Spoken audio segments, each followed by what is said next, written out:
In the question it is given that is the straight wire which length is given that 1 metre और इसके centre point से एक 100 ग्राम का मास hang किया गया है बिल्कुल सेंटर से। हमें जो गिवन डेटा दे रखा है वो दे रखा है cross section area centimetre square में और हमने उसे कन्वर्ट करा है मीटर स्क्वायर में। अब देखिए हमें करना क्या है, क्वेश्चन के हिसाब से सेंटर में जब 100 ग्राम का मास हैंग किया गया है तो देखिए स्ट्रेच हुआ होगा, टेंशन क्रिएट हुआ होगा, तो देखिए दोनों तरफ यहाँ टेंशन आ रहा है और डाउनवर्ड आप देखेंगे mg अप्लाई किया गया है। तो हमें फाइंड करना है कि ये जो डिप्रेशन आया है ये लंबाई कितनी होगी, आपको x फाइंड करना है। ये इस क्वेश्चन का बेसिक कॉन्सेप्ट है। तो सबसे पहले चलिए हम यहाँ पे चलते हैं और यहाँ से क्वेश्चन स्टार्ट करने से पहले हम समझते हैं हमें क्वेश्चन में करना क्या है। तो देखिए according to Young modulus stress upon strain होता है और हम जानते हैं जो स्टील वायर का जो यंग मॉडुलस का जो वैल्यू होता है वो होता है 200 इंटू 10⁻⁹। अब आप जानते हैं स्ट्रेस अपॉन स्ट्रेन आपको फाइंड करना है, तो स्ट्रेस का फॉर्मूला होता है टेंशन अपॉन एरिया और स्ट्रेन जो होता है वो change in length with respect to original length. तो स्टेप बाय स्टेप हम इन दोनों को सॉल्व करेंगे और जब हम इन दोनों को सॉल्व करेंगे तो हमें एक्स मिल जाएगा। तो चलिए सबसे पहले हमने फाइंड करा डेल ए, डेल एल मतलब कितना इसके अंदर चेंज आया होगा। अब आप सबसे पहले डायग्राम को अच्छे से समझ लीजिए, ये 90 डिग्री है यहाँ पर दोनों तरफ, तो पाइथागोरस थ्योरम हम अप्लाई करेंगे। टेंशन को हमने हाइपोटेनस हमारे लिए टी है, ये हमारे लिए बेस एक्स हो जाएगा और यहाँ से यहाँ तक की लंबाई टोटल लंबाई हमने 2l कंसिडर करी है और ये लंबाई हमारे पास है l।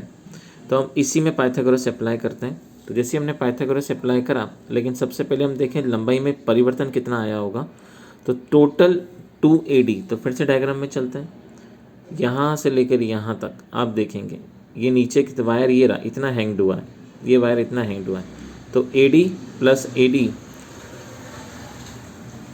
देखिए यहाँ पे 2 टाइम्स ऑफ AD में हमने ओरिजिनल लेंथ माइनस कर दी तो हमें चेंज मिल जाएगा।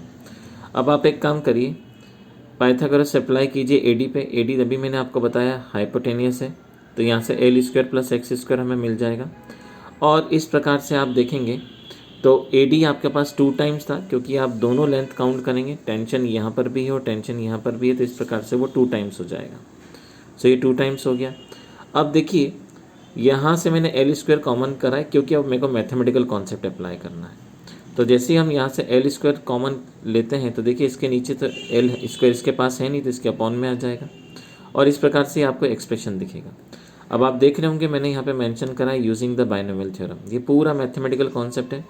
बाइनोमियल में पावर जो होती है वो इधर शिफ्ट हो जाती है, तो देखिए सेम पावर यहाँ शिफ्ट हो जाएगी नीचे की तरफ। ये देखिए ये इसका नेक्स्ट कॉन्सेप्ट है। अब इस पूरे से आप क्या कॉमन निकाल सकते हैं, आप 2l कॉमन निकाल सकते हैं। तो जैसे 2l कॉमन निकालेंगे तो +1 -1 कैंसिल हो जाएगा और आपके पास में जो चेंज आया डेल एल वो देखिए इतना आया। इसका मतलब आपको ये फाइंड करना था स्ट्रेन, और स्ट्रेन में स्ट्रेन का फॉर्मूला होता है डेल एल अपॉन एल, तो आप ये निकाल चुके हैं। अब हम स्ट्रेन निकाल सकते हैं, तो देखिए स्ट्रेन निकाल रहे हैं। तो जैसे स्ट्रेन का फॉर्मूला हमने अभी देखा ऊपर, तो नीचे लेंथ और ऐड हो जाएगा। लेंथ हमारे पास 2l था, हम लेके चले थे, तो पूरा स्ट्रेन हमारे पास ये आ गया। अब फिर से मैं यहाँ पे चलता हूँ और हमें अब स्ट्रेस निकालना है, और स्ट्रेस जो होता है वो होता है टेंशन अपॉन एरिया। मतलब अब आप स्ट्रेस निकालेंगे तो सबसे पहले आप निकालिए टेंशन। टेंशन हो गया cos थीटा mg/t। अगर mg आपको समझना है तो फिर से देखिए ये रहा mg नीचे की तरफ और ये रहा टेंशन ऊपर की तरफ, और यहाँ पे cos थीटा लगेगा बेस और हाइपोटेनस, और ये एक नहीं 2 बार यूज़ होगा। तो देखेंगे हम 2 बार टेंशन निकालेंगे। तो इस क्वेश्चन में जब हम फाइंड करते हैं टेंशन तो हम cos थीटा बेस हमारे पास mg हो जाएगा और हाइपोटेनस हमारे पास t हो जाएगा। यही हम 2 बार यूज़ करेंगे।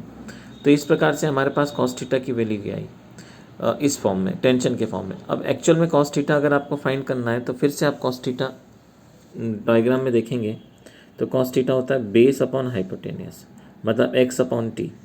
तो देखिए हम यहाँ पे cos थीटा फाइंड कर रहे हैं, हमने वही लिखा है x अपॉन t, और हाइपोटेनस अभी हमने यूज़ करा है √l² प्लस x² का √2 होता है। तो इस प्रकार से आप देखेंगे, तो यहाँ से हम जब आगे बढ़ते हैं तो हम इस पॉइंट पे पहुँचते हैं। अब आप एक काम करें, l² फिर से कॉमन निकाल लें, और कॉमन निकालने के बाद में आप देखेंगे ये जो लेंथ आपको मिलेगी बहुत स्मॉल लेंथ होगी, बहुत स्मॉल लेंथ। तो इसको नेग्लिजिबल मानते हैं, तो जो cos थीटा का वैल्यू आएगा वो आपको मिलेगा x अपॉन एल। अब cos थीटा आपके पास में अगर x अपॉन n है, x/l है, तो आप जानते हैं सेम आपको यहाँ पे मिला था cos theta mg upon 2t। दोनों को एक दूसरे के सामने इक्वेट कर दीजिए। जैसे इक्वेट आप करेंगे तो आपको यहाँ से एक एक्सप्रेशन मिल जाएगा और इस एक्सप्रेशन को आप टी के फॉर्म में इस प्रकार से लिख सकते हैं। अब देखिए स्ट्रेस जो होता है वो होता है टी अपॉन एरिया, तो टी आपके को ये मिल गया, एरिया ये रहा। तो आप देखेंगे स्ट्रेस आपने फाइंड कर लिया, स्ट्रेन आपने फाइंड कर लिया, अब सीधा हम यहाँ पे चल के वैल्यू को एक्स को फाइंड कर लेते हैं। तो देखिए हमने फॉर्मूले में यंग मॉडुलस में दोनों वैल्यू सब्स्टिट्यूट कर दी, नीचे वाला रेसिप्रोकल हो जाएगा और आप देखेंगे तो आपको यहाँ से ये एक्सप्रेशन मिलेगा और उसमें से x की वैल्यू आपको चाहिए तो x ऊपर ले जाइए, y को नीचे लेके आ जाइए। अब जैसे ही आप पावर को यहाँ शिफ्ट करेंगे तो ये 1/3 हो जाएगा। अब आपको करना क्या है, लंबाई आपके पास में है इतना और l आपको लेना है हाफ, तो 0.5 मीटर हो गया और मास आपके पास 100 ग्राम है, केजी में कन्वर्ट करेंगे तो 0.1 केजी हो जाएगा। ये पूरा डेटा आप उठाइए और यंग मॉडुलस के इस फॉर्मूले में रख दीजिए। तो जैसे आप L रखेंगे, 2L हम लेके चले थे पूरी लंबाई, तो L होगी उसकी आधी, M आपके पास हो गया मास केजी में, G आपके पास 10 है, एरिया हमारे पास ये रहा मीटर स्क्वायर में, हमने अभी स्टार्टिंग में देखा, और ये रहा यंग मॉडुलस का वैल्यू स्टील का। जब हम इसको कैलकुलेट करेंगे तो हमें टोटल जो x मिलेगा वो हमें x की वैल्यू इस फॉर्म में मिलेगी।